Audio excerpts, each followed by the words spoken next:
So in this video we're looking at if-else statements. So how this works is if some condition is true, the computer is then going to perform all of the statements that are going to follow the then part of your if statement. However, if this condition is false, the computer is then going to jump to the else part of the statement and perform these statements instead. And then this if has its own end if, just like in the previous video. So an example of if-else. So in the previous video we had a look at an example where we were trying to divide the bigger number by the smaller number. So this is the same setup. So the user can input two numbers, number 1 and number 2.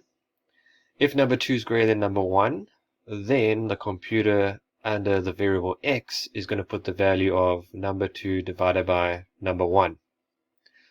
However, if this condition is not true, it's then going to jump straight to the else part of the statement, and then x will be equal to number 1 divided by number 2. So that's if this condition is false, where number 1 would then be greater than number 2, it would come to this part of the if statement. And then end if, to show that this if is finished.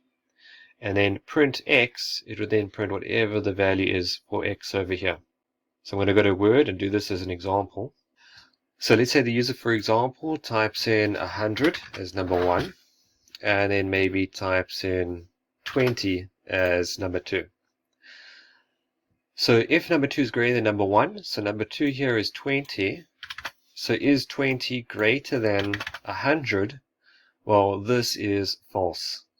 So the computer is not going to then do the statements that follow the end part of the if. It's going to skip this, because this is false. And instead it's going to jump straight to the else section of the if statement.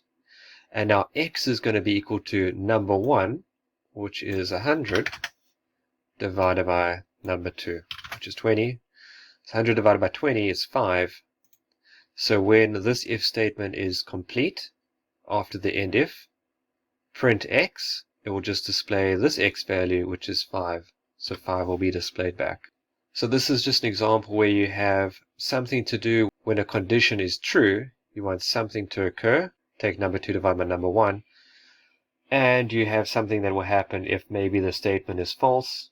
If number 2 is not greater than number 1, for example, we then want to divide number 1 by number 2.